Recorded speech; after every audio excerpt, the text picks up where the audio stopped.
A love letter for the arts will be coming soon.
A love letter for the arts will be coming soon.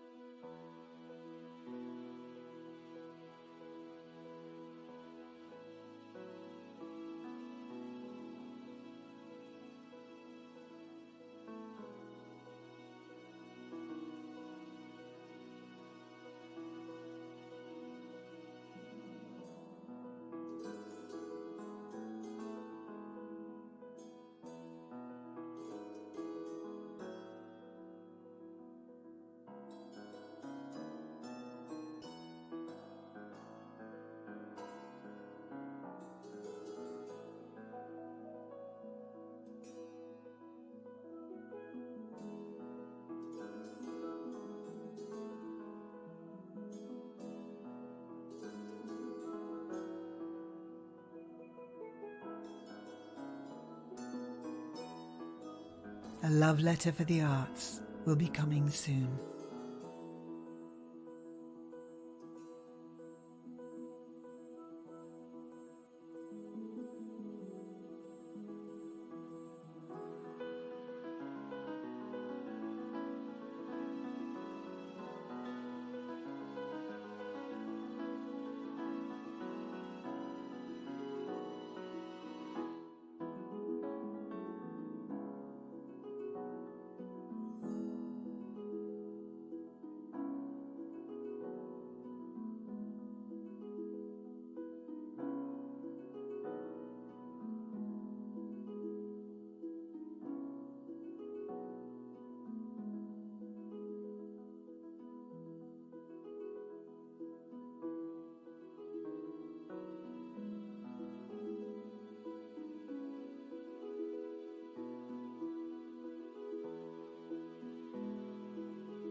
Hosted by Dominic King, this is A Love Letter for the Arts.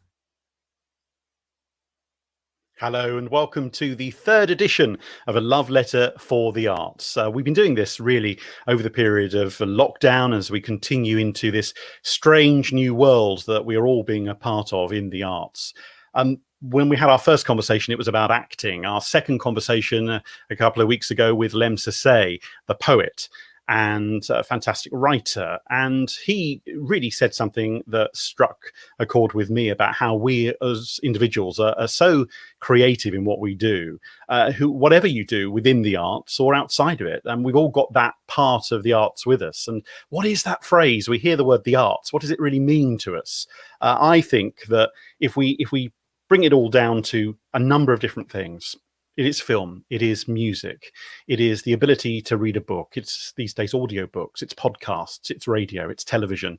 It's theatre. It's opera. It's all of those parts that play in our lives such a key part that I think during lockdown we've all really understood that the arts is what's got us through. And I think all of us are just stunned by how much we've realised that this, what seemingly is supposed to, in many people's minds, be just a luxury of life, has been absolutely the lifeblood of it. And that's why I wanted to start this kind of ongoing campaign, if you like, in a way, but a campaign of awareness of what the arts actually is. And that has not only been on the radio, on my radio show, but here on YouTube, Facebook and Twitter. So thank you so much for joining us this afternoon and being a part of this. Remember, you can bring all your comments for the show at any time. Use the hashtag Love Letter for the Arts. That is something that has really been brilliant to see people engaging with that throughout the time. And in terms of those guests who are being part of our show, I'm so grateful that friends who I picked up the phone to and say, would you come and join me just to discuss the arts? They've said, yeah, sure. And we're going to do that today with a number of guests. So let's bring in my first. And welcome to BBC Radio Kent. See, I did it. I did the radio thing. Anna said to me just beforehand, don't make a mistake. And I did. Actually, you know, that's a great thing. It's a collaboration in the arts. We do all sorts of things. And I, as a radio presenter, am able to do my show. But I'm also able to do something like this, which is new to me. This is something during lockdown, Anna, that I discovered. How are you? Hello, I'm really well, Dominic. It's so good to see you here after appearing on your show on BBC Radio Kent a few times. So it's nice to see you in, I don't know where, are you in your attic somewhere? Yeah, it is attic-like, isn't it? Yeah, I like it. And it looks cozy. And Anna, you have a studio that I visited, which is in your home near Deal. And yes. That's an absolute hub for you as a composer, as a musician, as an artist. Has that really come into its own during this period? Goodness. It is an absolute lifeline, that and the sea, but it's also an absolute mess because after almost 6 months or however long we've now been, that's why I'm not in the studio right now. Normally I have to, but it takes me about half an hour to tidy it up before I do a Zoom interview or something. So I thought I quickly live in here, which is my dream. So yeah, you're not in my studio today. It's off limits. For my eyes only. Quite right. I describe you as a composer, as a musical artist. Ava Waves is the group that you have, but actually the work, I mentioned this on our video last night that went out, you do a lot of collaborative work. Collaboration seems to be a big thing, which we'll come on to, but you work with Nitin Sawhney a lot on the movies that he makes and so many of your own individual projects that you've been doing for a number of years now. Yeah, I mean, collaboration, that's how I started out when I was a politics student at the London School of Economics. I started by going to music venues, seeing bands and literally just offering up, do you want any violin? I'd love to work with you. And I feel like strangely during lockdown, I've almost gone back to that kind of attitude, that kind of hustle mentality, which is seek out like-minded people you'd love to work with and have the guts and the balls to kind of go up to them and say, because I think, during ordinary career time, I spend so much time on the road or so much time on a deadline, but also just traveling and touring. And obviously not having that has given me the time to kind of look at, who I've kind of been introduced to over the years and work with. I've been working with incredible poets, Selena Godden, who's a poet, writer and activist. Nitin Sawhney, I've been working remotely with him.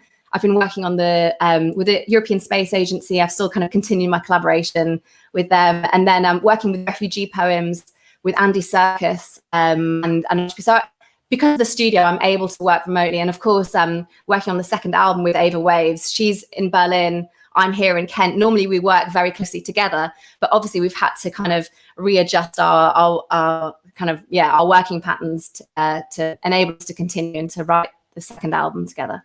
I really love the fact that you're able to just throw in as well, working with the European Space Agency. That's so cool.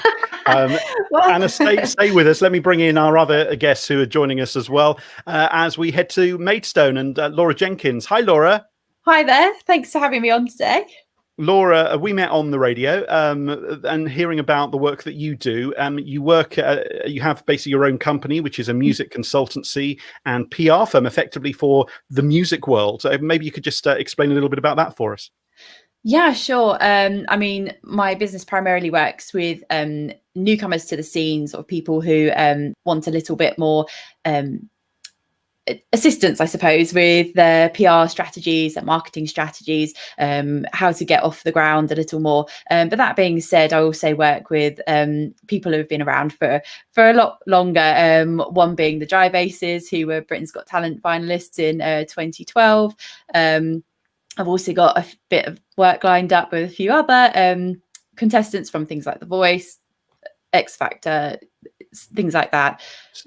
So that's really interesting at the moment, thinking about how all of that works with people trying to get gigs and you being able to source that for them that will come to. But how did you come to music? What was your route in?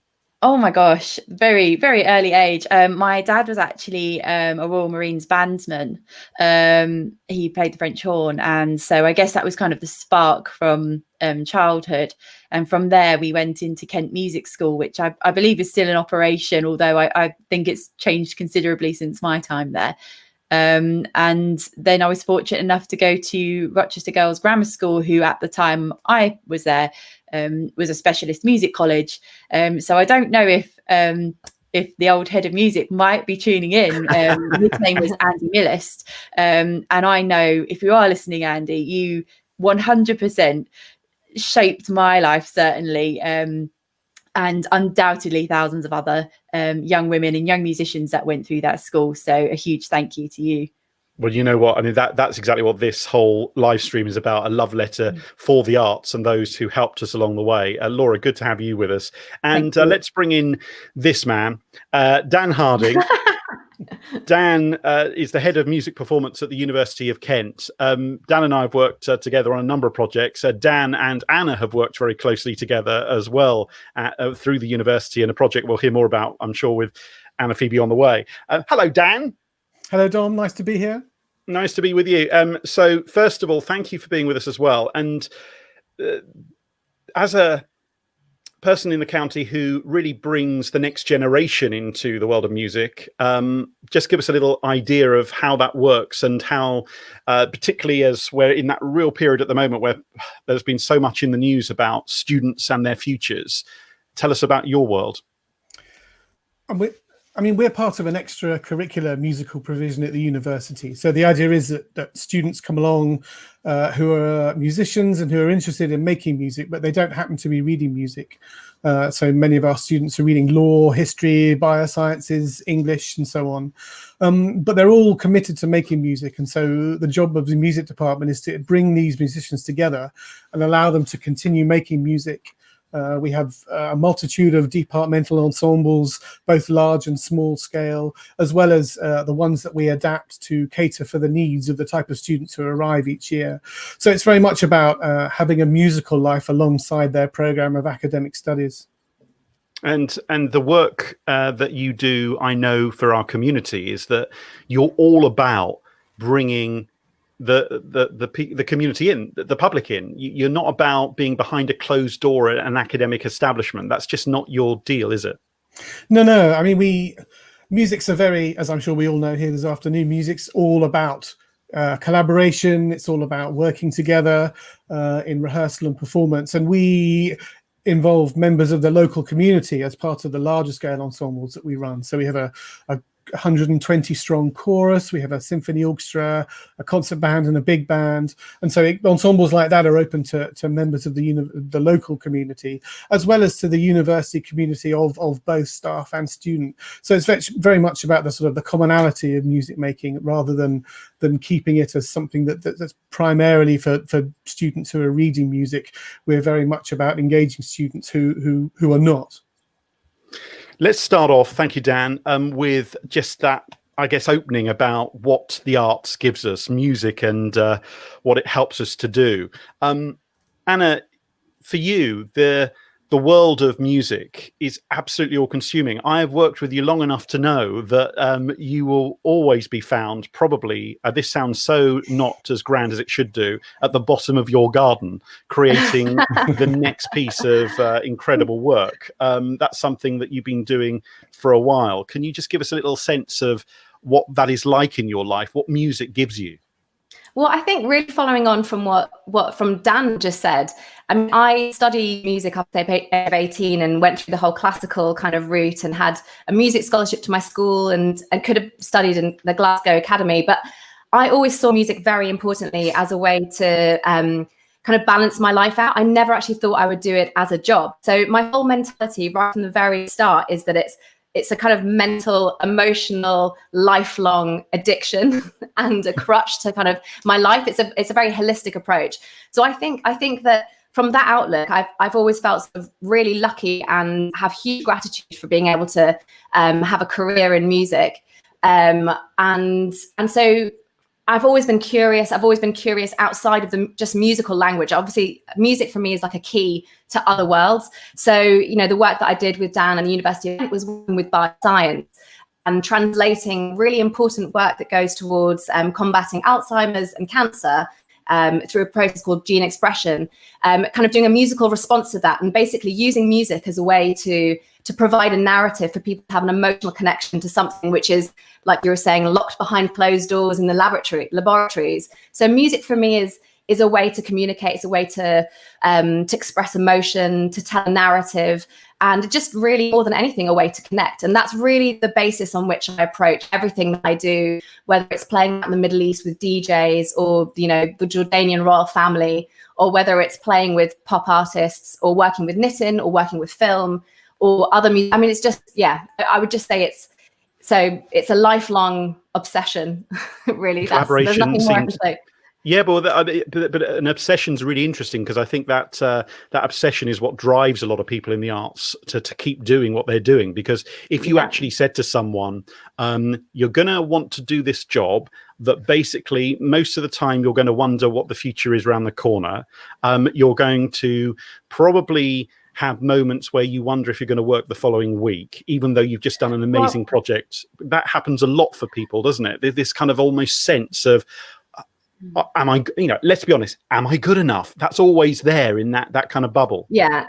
Well, actually, I mean, I think that's, the kind of psychology of a freelance, whether you're in a creative industry or any other industry, is always, do you have what it takes to be totally insecure financially and do you really, and also there is obviously a certain amount of, I mean, it's kind of like narcissism or like a ball and chain. Like you cannot physically do anything else. You have to do it. It's not a choice. It's kind of, it is a way of life. But it's also, that not knowing where your next job is going to go. I kind of think I've always approached it as like a set of Olympic rings. That's how I kind of see my sort of career, is that you have things which are for money because you have to pay the rent or the mortgage, or you suddenly have kids and I've always done like corporate work or session work, and then you have things which hopefully overlap, which is the experience of and curiosity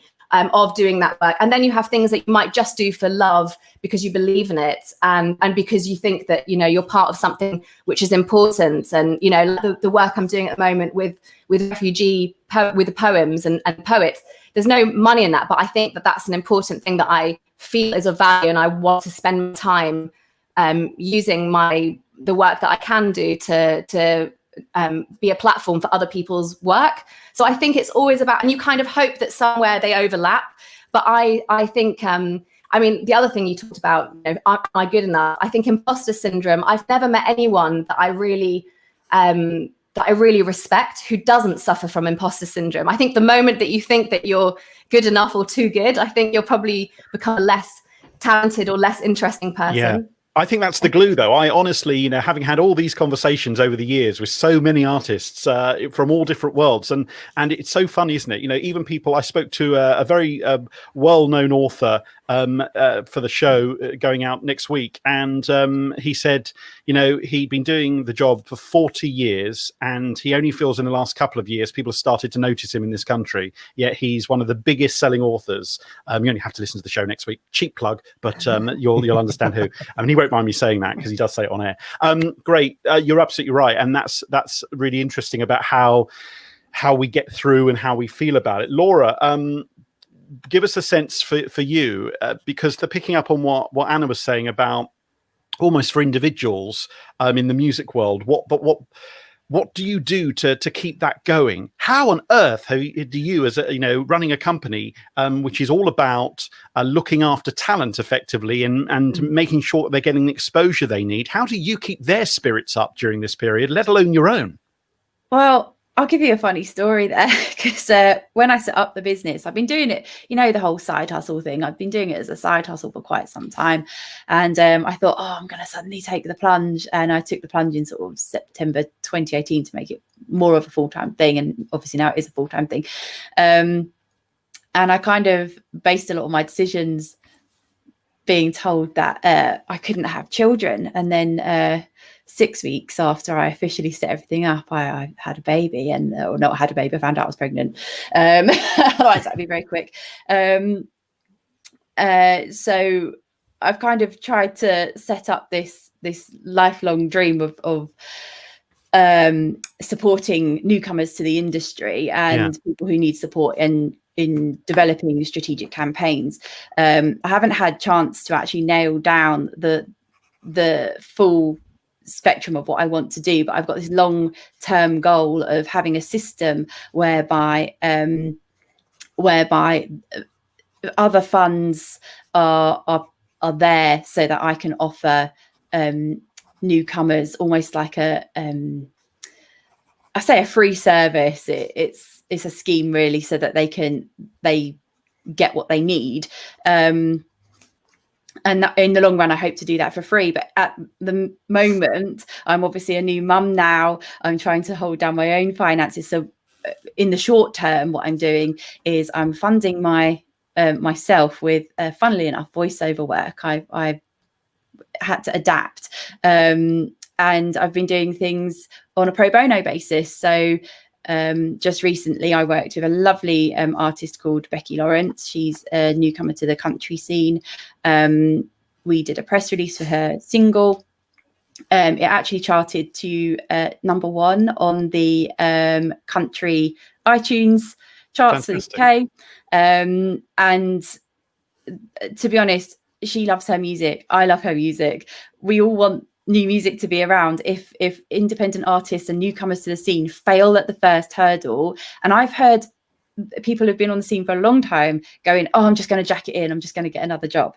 And if people have been there a long time and know it can work, and they know they can make a success of it, and they're thinking about jacking it in, imagine what the newcomers are thinking. So for me, it's really important to support them in any way that I can. So if that is with free support at the moment, and it is just me giving my time, then that's what I'm going to do, because I believe in the music industry and I believe in the talent that's out there.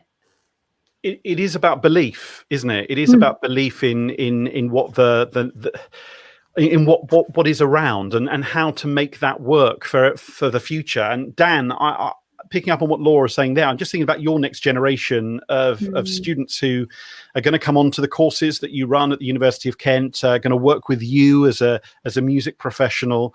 They must be, with all the stuff that's gone on, we know with A-levels as well, they must be just terrified at the moment of what the future might be for them. But there must be, I know there is optimism, but let's start with being terrified first.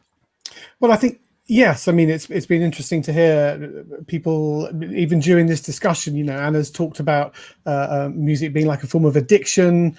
Laura, you mentioned the fact that it was a lifelong dream and so on. And I think that's what motivates people in the creative arts particularly. It's this kind of instinctive need to collaborate, to work, to be creative, in spite of all the, as you say, the uncertainty and the hardships and the having to almost sometimes earn hand to mouth as a freelancer and build up a freelance career and so on. And there's that phrase, isn't there, that you're only really as good as your last gig, kind of tapping into what Anna was saying about imposter syndrome and so on. So I think there is a lot of there are a lot of uncertainties about working in the arts, but you surmount those by being absolutely committed to them, don't you? And your need, your compulsion, your desire to make music or whatever art form you're in is what drives you and keeps you going, especially, as you say, in the current climate of lockdown and uncertainty over how music and how much of the creative arts will be able to resume with ideas about social distancing and all that kind of thing that governs the very thing that music is about, which is about people coming together and working.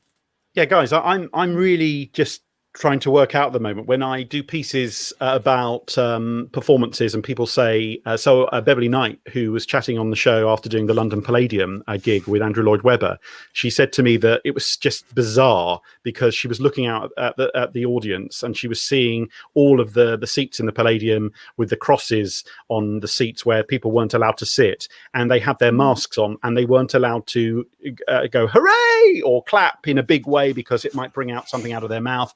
And she found it really odd. And a lot of artists are starting to say this to me about live performance.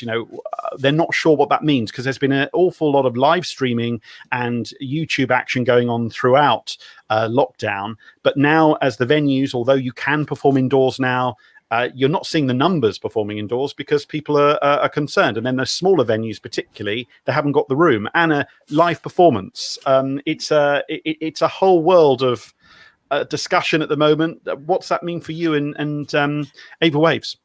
Well, I mean, I was meant to be on tour all of this year, right through till just, the end of the year, both with Ava Waves and also with Nitin Sawhney. And so just to have that totally wiped out of your but well, it was a kind of a drip effect as they were all kind of cancelling. And really my identity has really been as a touring musician, even though I compose and write and produce stuff. It's really, I've always loved that cathartic experience of sharing something with other musicians and with an audience, and for it to being in the moment. So I think with the whole streaming, as lockdown started, Aisling and I from Ava Waves, we did a weekly thing where we did a kind of split screen. She's in Berlin, I'm in Kent, and we did a kind of split screen performance. But that's obviously not the same, and it's not the same. I was recording at Wigmore Hall with Nitin a couple of weeks ago, and obviously there was no one in the audience. And I can get into the zone of kind of being in the moment and connecting with Nitin. It was so nice to be with another musician in a proper space. But the idea of doing gigs where already, Beverly Knight's experience, I think that will feel very strange and very unnatural. And I think I don't know, human beings are resilient, and I'm sure we'll all adapt. And I'd rather that we have gigs with only a third of the seats taken than no gigs at all. So I miss playing live, definitely. Laura, what is it like for your acts to be booked anywhere? So I'm thinking, you mentioned the Jive Aces, and that's a big group of people. They're all working very closely together on stage as well. Do they all live together? What's happening?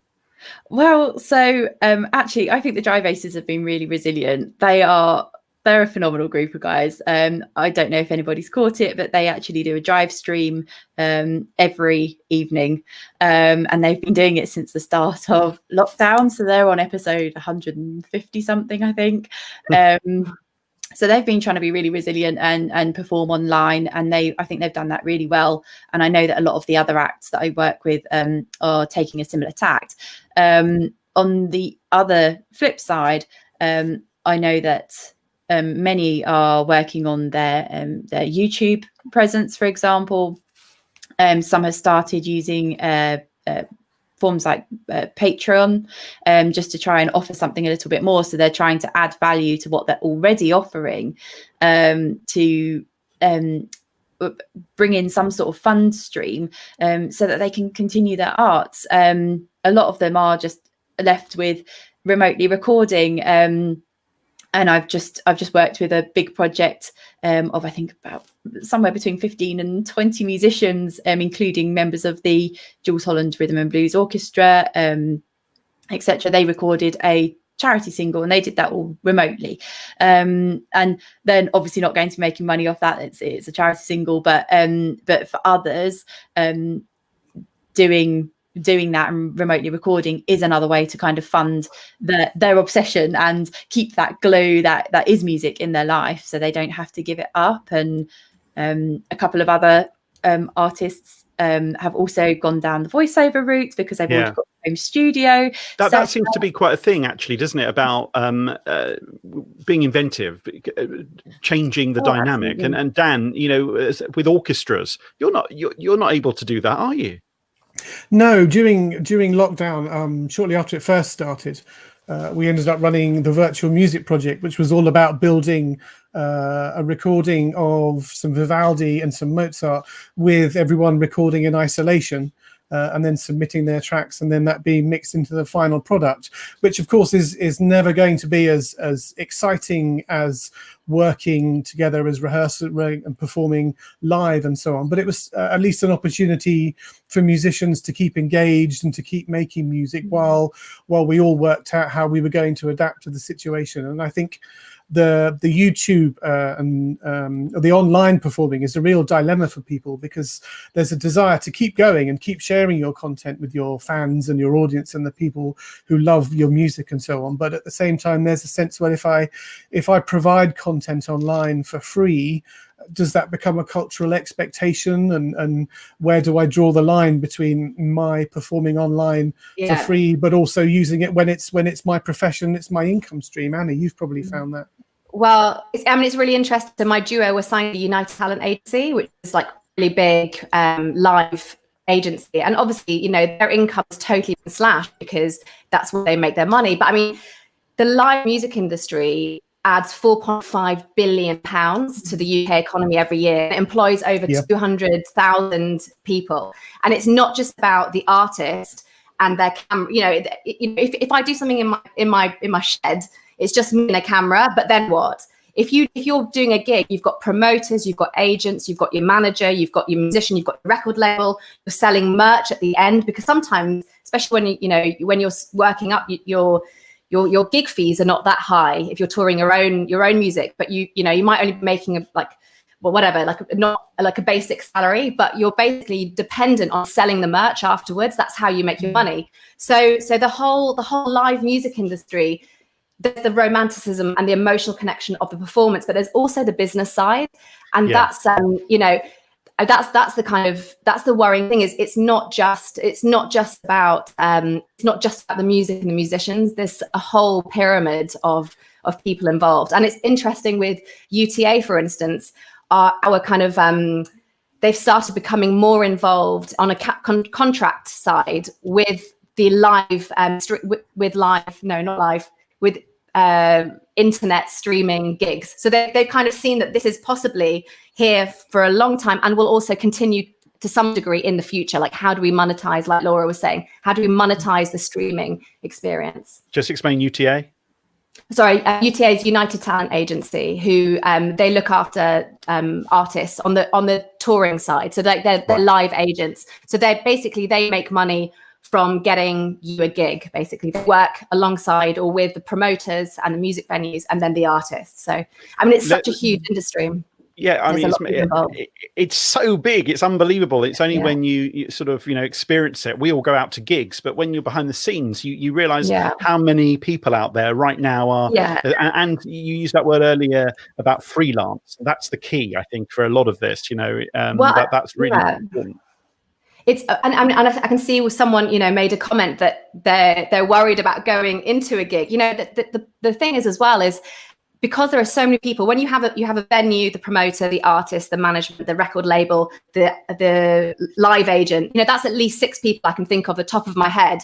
You also have the insurance companies. So if you've got no one wants to really commit to these gigs, like for instance at the Wigmore Hall when I was recording just a few days earlier, the government had suddenly said 24 hours before they'd made all their provisions to do a live concert the next day, they were banned again. So it's kind of like it's such an uncertain climate that I think it's very difficult to know who's responsible. If we book a ticket, are people going to come? I think I think it's kind of that's the live music industry side. You obviously have the recording and the whole other side, and like streaming versus actually having merchandise. There's a whole other side of the industry, but just definitely for live, I think it's very uncertain right now. Let's pick up on some of those comments. This one just coming in now, this from Clear, saying, what about the fact Facebook and YouTube don't allow us to monetize through their platform until we reach a certain amount of followers? Seems harsh not to support the musicians who are on their way out. I think it's very difficult because they're also a business and they need to, regardless of what you think of those streaming services, and they are obviously airing us today, that the reality is that there is a a difficulty. I'm going to say that something that I'm on now, and I don't work for them, but something like StreamYard, which I'm using, you know, I pay for that, and it seems to be a way of linking in a different way with people. But obviously, you have to go through different platforms to do it. We're on Facebook, Twitter, and YouTube right now. Thank you, Clea, for your comment there. I just want to run through some of these. Jane just saying this is not a hobby, it's our profession. I think that is really interesting, actually, as a comment, guys, because I think sometimes during lockdown, it's almost been seen that the arts world has been the entertainment for everyone.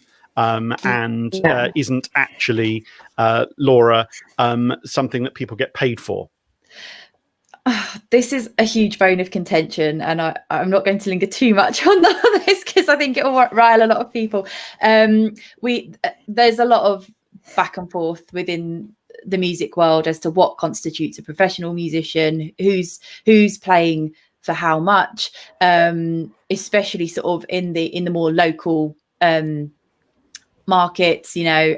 And I do believe that musicians should be paid for anything that they're doing, you know, if they're performing, if they've bought their instrument, they've paid for the lessons, they've got the insurance, they've paid the time to get there, to set up. It's all hours, you know, and you might look at something and go, oh, well, it's only a 2-hour gig. Yeah, but you've forgotten about all the time that they've spent getting to the gig and setting up for it and preparing for it and all the stuff behind the hours. So it might look like X amount per hour on paper, but actually by the time you stripped it back and you've looked at all the time that they've invested, it's a lot less, and sometimes not even minimum wage. So there's an awful lot of debate. You know, there's venues currently asking for voluntary performers, which absolutely shouldn't happen. If you see it, I'd suggest reporting it to the musicians union. Equally, you know, if you are a musician, don't undervalue yourself. Take a wage for your art. It's your art is your livelihood. If that's what you want it to be, then that's what you've got to start thinking of it. Dan, I'm sure we've all been in a situation, haven't we, where you go along to a party or a social event and someone says, "Oh, you're a musician. Can you just play this song for me, or can you just sing something?" Or, you know, I'm a pianist, and the number of times you go along and someone opens a book and goes, "Oh, so, you know, my daughter really loves this song. Can you play it for them?" And of course quite often you do, but you wouldn't invite a bricklayer to your party and say, "Oh, well, while you're here, would you mind just, you know, building me an outside toilet?" Or, you know, would painter and decorator, would you mind just plastering my back room? It needs a bit of work. And it's to do with this strange perception that the arts are something that people do for fun, and so therefore, because it's fun, it's not a legitimate wage earner in the same way as some other professions are. And I think it's about trying to make people understand that, yes, it's fun and it's creative and we enjoy what we do, but we've trained for years to do it. We've worked hard, we've practiced, all the traveling, all the logistical add-on times and so on. It is, for many people, it is a profession and a wage earning means. And I think now is an important time where we need to recognize that. Well, Anna, sorry. Anna, No. Sorry, Laura, carry on. No, sorry, I was just going to say, "Can you just" to a musician is a very Can you just don't know, or would you mind? Can you Or the just? biggest one, it'd be really good for your career. Yes. Really good. Really good exposure. Here's some exposure to pay your next bills with. Yeah. Brilliant. Yeah. There's loads of memes going around about that on their Facebook. I really love watching. Do you think, Anna? I'm just wondering. I think, particularly, and because we're talking music on this one, we've done the same for theatre as well, and we're doing television soon and film with our next group on this discussion. But do you think, when it comes to music, because of that amazing ability to reach us all, you know, song and sound and just absolutely supersedes lots of things, musicians have been seen almost as, and this is no disrespect to anyone on the front line, NHS and our key workers, but I mean this in a kind of maybe slightly looser way, but superheroes of lockdown in the arts world, as it were, that actually we've all been able to go online and we've been able to join in with our local choirs online. And I think of someone on the Romney Marsh like Carly Bryant, who every night has been able to bring in people to, I mean, she just literally was doing it every single evening all the way through lockdown for months, and bring people together as a community. that same group of people, though, are also not getting their usual amount of money. Now, some of them are putting donation boxes on to platforms like this and others, but ultimately there has almost been a sense that we have been in a war with coronavirus, and the artists have been the entertainment that's gone out to the front line. That's basically what it felt like, I think. And I just wonder, Anna, whether that is great for exposure, but obviously this discussion, what we're seeing on the comments coming from people, is a nightmare for trying to say, yeah, but I actually have to pay the bills. I have to carry on. I'm a musician and I'm not being booked because I can't go to the venue. Well, I think for me personally, it's definitely been it's been a really interesting career-wise, an interesting few months, because what I've realized is that I've always had work touring on the biggest level, like for the biggest grossing band in the world, like touring in the States, to kind of grassroots with my own band. So I've kind of toured at every single level that there is. And to get to a point in my career where I don't have imposter syndrome anymore as a performer, but suddenly a pandemic happens and it's totally, the rug has been pulled out from underneath me. And I suddenly don't have an income in terms of touring. So I think that's been a kind of like quite a shock to the system, that I was so dependent on a certain way of life. So I think it's made me think definitely of how do I restructure what I do, and looking to others. I also self-release, and I recently released a track, Horizons, with the guy from European Space Agency, and it gets played on Radio 6, and it got playlisted on like a lot of Apple Music and Spotify playlists. But streaming figures aren't really giving me the income that live touring does. So I think it's made me think, oh, hang on a minute. Okay. So suddenly I find out about like the Broken Record campaign, which is looking at like, are streaming figures, are the royalties that you get, are they fair as an artist? Because I think we take so much for granted. And I think that I took so much for granted because things just kind of work. But then also, in terms of royalty collection, that also happens when you're playing live. If you're playing your own music, you get royalties on top of that. So all of that has kind of stopped. And I think there definitely needs to be a whole restructuring of the music industry. And I hope that, in a time of crisis, you can see the value of something, in this case, music, but also maybe it's a time that you look, and the labels and the big streaming giants, the platforms, that hopefully there's some kind of restructuring to make it to make it possible in the future. Laura was saying earlier, if you don't support the people who are starting out making music, you won't have a long-term industry. And big labels are all fine. It's such a big topic. It's kind of it's overwhelming. I think the lockdown and pandemic is quite overwhelming to look at your industry and go, oh my God, what's left? How do I rebuild it? And I think the online streaming, doing things like this where we're talking about it is all great, but it's how, what is left of the industry and how we build to make sure that people have got music to enjoy, and lots of different types of music, not just the music that gets played on Radio 1. Jane says music can really help people's mental health, which is why it's been key for people during lockdown. I think that's absolutely true. And picking up on what you just said there, Anna, there is a sense sometimes, I think, of the kind of Goliath and the smaller independent, and how they are so mismatched, and the corporations behind can obviously keep it going during this period.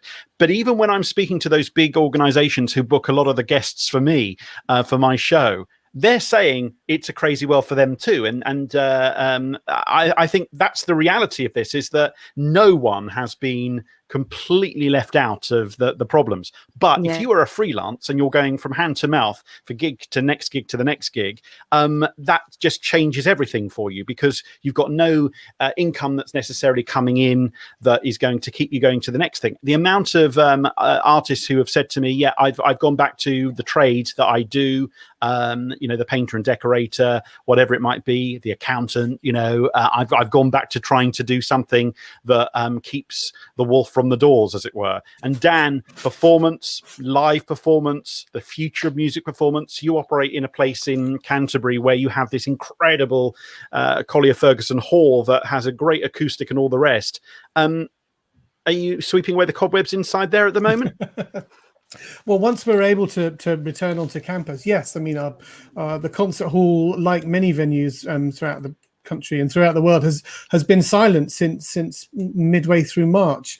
And I think it's kind of, as Anna said, the important thing is to make sure that however we are adapting and so on, that we make sure that there is a creative industry that survives and that is able to operate once we come through lockdown. Because obviously, as you said, we've turned to watching things online. We watched the RAC. We've watched Royal Shakespeare Company. All the entertainment that's been provided online for us. We need. When we emerge from lockdown, presumably we will, emerge into the daylight and expect to be able to resume doing those things, to going to theatre, to going to an art gallery, to going to a live gig. And I think the way that the industry is suffering at the moment means that it's going to be really important to make sure that it's robust enough to emerge from this in a way that is able to keep functioning, so people are able to return to enjoying the things that they do without the current crisis having had such an impact that venues have been lost, artists have changed career. And I think one of the idea of that is most scary at the moment is grassroots artists and people who would have been inspired by going to a concert and going to see a show, and young children who have the opportunity to go and see an event and think, yes, that's inspired me, that's what I want to do as a career. Those people are not getting the opportunity at the moment because they're not able to attend these things. I'm slightly worried that so I've had this amazing experience of being able to talk to all my usual guests on my radio show using Zoom, and then getting them to record themselves on their mobile phones and send the audio back and syncing it all together. And it sounds fantastic in quality. A lot of those people aren't going to go to do interviews in buildings because they obviously can't get into their different radio buildings or studios or production buildings. I'm also looking at how that's changed and the fact they're all very comfortable with doing that, and in fact delighted to not be getting out of their house to go to those places. I'm worried the same is potentially going to happen with music performance. The artists have got very good at performing, getting great equipment, getting a fairly decent camera in and performing on their live streams, and the other venues are kind of going, well, yeah, certainly the bigger venues, maybe that's the future. Maybe we just need to move the model. You'll have a little bit of an audience. You'll have Anna's absolutely seething at this point. You're having a little bit of an audience in a place because of social distancing. And one comment to me was, what we'll do in the future, we'll have a model where we'll have some people in the building itself, and then everyone else will do pay-per-view and watch the performance at home. Now, two sides of that. Yeah, one side's really inventive and moving forward. But if we don't get people in the venues, all the smaller venues will just presumably disappear, Anna. Well, I mean, I think that second model where you do a mixture of both, I think if we can move forward where, I've done so many tours. Last year I did a tour, you're up and down all the motorways in a splitter van. You're playing in front of maybe like a couple of hundred people. You're getting 2 hours sleep a night. And then, it's so fun and it's a bonding experience and it's great. But if each one of those venues also had a way to also subsidize or supplement that income with an online stream, and maybe the venues could supplement their own income with that online stream, I think we've learned a lot. Like, I've never done a Zoom or a Google Hangout or this kind of thing before lockdown. So I think if we've learned new skills, how do we also use those as part of the future model? But I just don't think, I think possibly people who are shielding or people who feel vulnerable may not want to go to live events where they're surrounded by strangers, or maybe they won't want to wear a mask. But I mean, I, for one, as someone who's been touring for 21 years, I just cannot see that online is going to replace the live experience for me, either as an audience member or as an artist. Yeah. So a mixture of both sounds good. I think that would be an exciting prospect. Laura? I just think that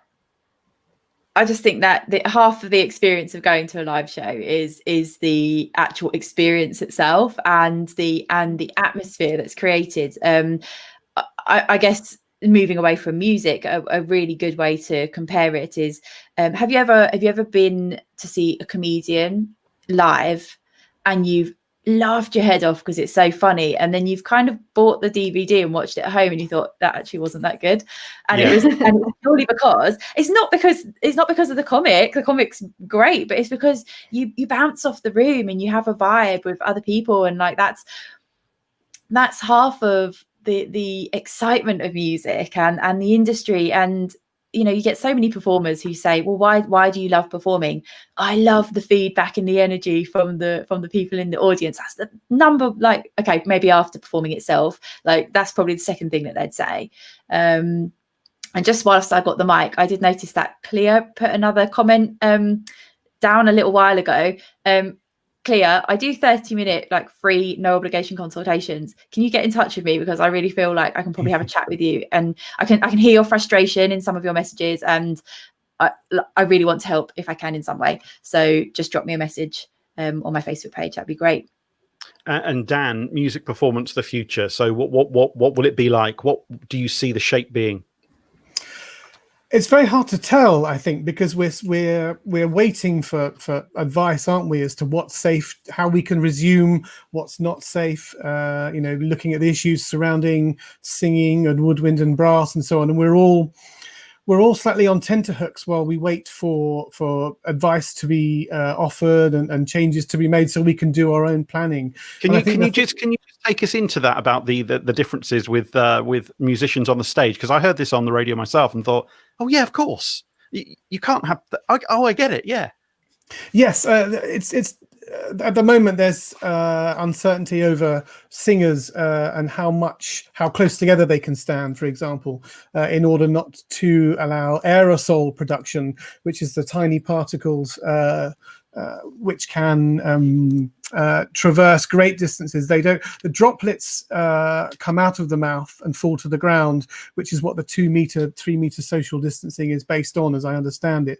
But it's the aerosol production that hangs around in the room, and which is why things like decent air conditioning and room ventilation and all those factors governing venues and so on are really important.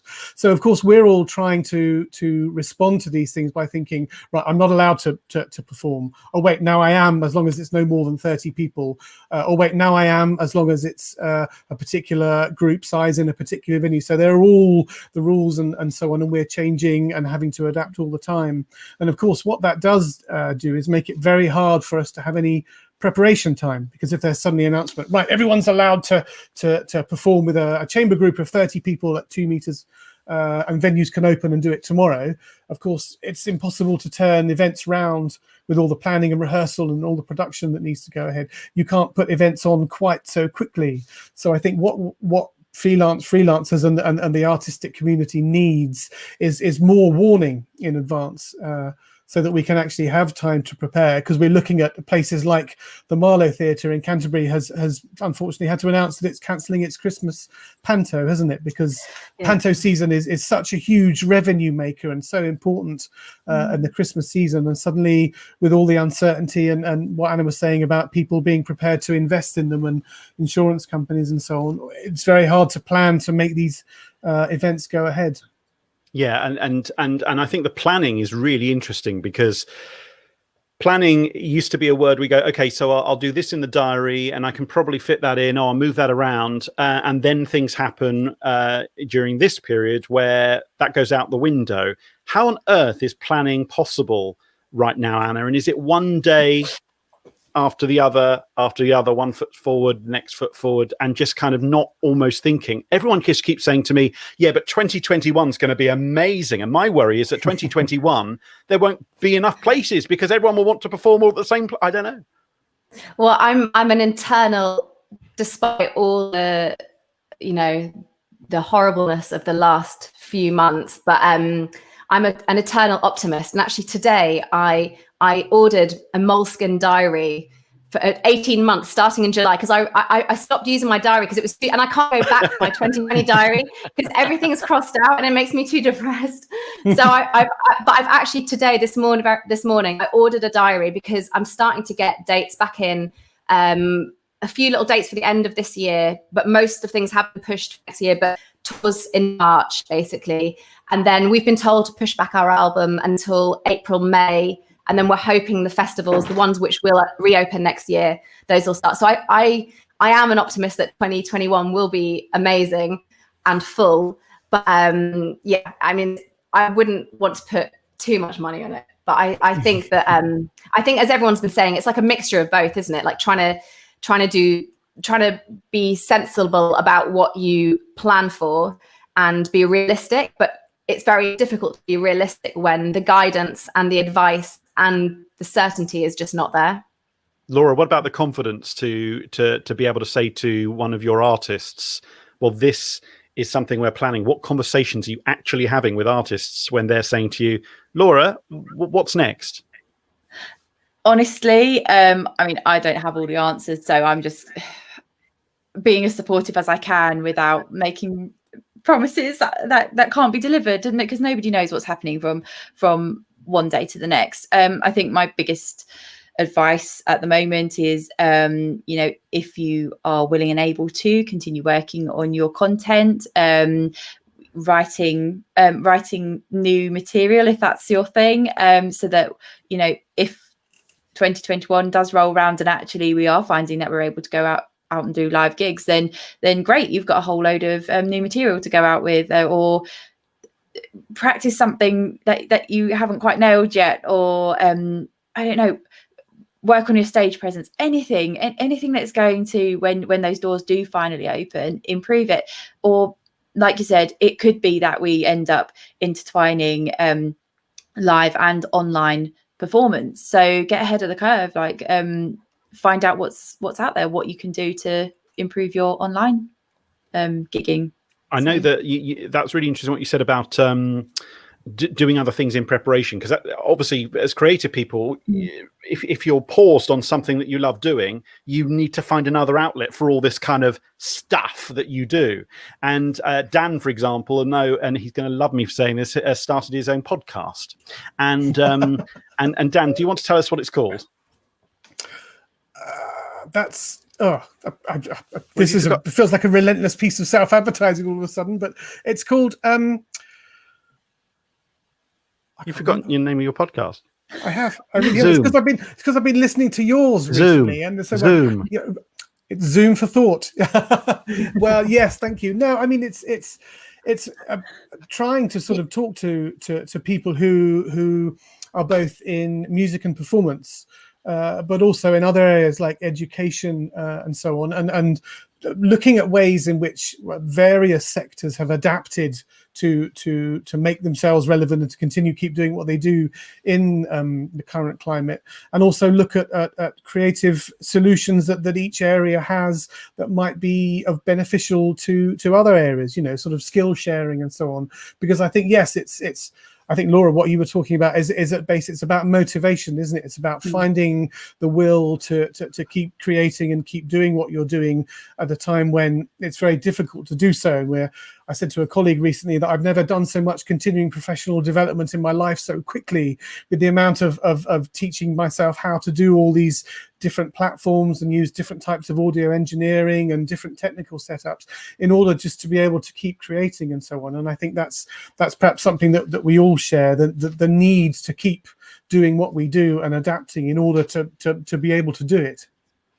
But this is like the ultimate test, isn't it? Like, yeah. I mean, most freelance people I know they're not the kind of people who are like, I'm going to do this one thing for 40 years. It's like, I'm going to do this, but then I'll do this. And then if that doesn't work, I'll do this. Like this resilient, get up and go, pick yourself up attitude, even in the face of like the worst adversity. It's kind of like the ultimate test of like, if you can make it through this and if you can keep, mentally as well, if you can keep, because it is hard, everyone goes through ups and downs and it's not easy at whatever level you're at. Everyone goes through ups and downs, and that's okay. But just keeping hold of something and being fluid and being able to kind of navigate that, I think is like a test of resilience in the freelance industry. I think that's so true, though, isn't it? About how people I've noticed it myself, about how, people have said, okay, so how do we make this work? How do we collaborate? And you might have someone who doesn't know about live streaming. They're talking to someone else who says, no, I can help you with that. And there have been people who didn't even know each other who have reached across. Just in this discussion, I've been looking at some of the comments that haven't featured on our live stream. And there are people now talking to each other who hadn't met before, who are now talking to each other about connecting. And that is fantastic. And that's the point, isn't it? And for me, a love letter for the arts is to say, look, this is a great thing. We all love it passionately. This is what we live our lives for. But how do we make sure that we can maintain it? And how do we make sure that people who are watching this right now and who will be watching this on catch up are able to carry on doing what they love so much? That for me is really key. And I wonder if we could maybe end our conversation by just getting a sense from all of you about what the arts really mean to you, because at its heart, that's what it's about. I can't imagine any of you want to not do what you do and haven't even got a thought in your head about not doing this and moving on. Or maybe you do. Maybe some of you have thought, I'll do something else. I'll ask that first of all very quickly. At any time during this, have you thought that? Dan? No, I'm no good at anything else, so I don't really have any choice either. Laura? Never, not once. Anna? No. My university degree was in politics, and that's definitely not somewhere I want to go to right now. that's more depressing than the music industry. I'm just hearing Michael Spicer, the room next door man, talking in all of our ears to tell us what to do next. Thank you guys so much for being with us on this love letter for the arts. It's been really great, and that's some really interesting topics. And I think what's really important is that people can carry on the conversation long after we have finished this here on Facebook, Twitter, and YouTube. So thank you for tuning in here this afternoon on a Saturday afternoon. I'm looking out of my window here on the Romney Marsh, and the wind has now died down. I think there might be a rainstorm coming in, and I know that sometimes affects my rural broadband. So thank you so much for being with us, and thank you for being part of it. And we're going to end our discussion this afternoon hearing from each of those who have been with us on this third edition of A Love Letter for the Arts. We will be back soon with film and television artists joining me for an ongoing discussion. I'm just going to carry on doing this. If you want it, I'll carry on doing it. And please share, if you've just seen this, please share it to as many people, because although the live stream on a Saturday afternoon with all the other things going on, I completely appreciate you might have other things you're doing. Please share this to as many people as you can so that we can continue the conversation and get enough people talking about the arts. So let's go through our contributors this afternoon. I'm going to start off with composer, violinist, and member of Ava Waves, Anna Phoebe, for her final thoughts for a love letter for the arts. My love letter to the arts is that the arts, whatever strategy you're in, it's just the essence of being human, and ultimately it's about connecting to other humans, sharing something that lasts way longer than that moment. If that makes Let's sense. hear from Laura Jenkins. Laura, who runs her music consultancy and PR firm in Maidstone. The arts and music in particular for me are they're like a best friend. Someone that you're inseparable from, that you experience the good times with, the bad times with, sometimes you get yourself into trouble with, and you always come out laughing at the end of it. So it's a best friend that I want to take to the end of my days. And Dan Harding from the University of Kent, who is the head of music there. For me, arts is all about collaboration. It's all about working together. It's about the shared experience of rehearsing and performing, the electricity of being part of an audience at a live show or a live gig, and the opportunity to work with others, to make friends, to build experiences, and to create memories that will stay with you for the rest of your life. It's the arts are so important to how we express ourselves as individuals, but also how we come together collectively in order to share things. So it's really important that we value the arts and recognise the shared opportunities that they can provide. And I'm Dominic King. Thank you so much for being part of this love letter for the arts, and to all those who have been involved this afternoon. We will be back soon, and join me on the radio from Monday.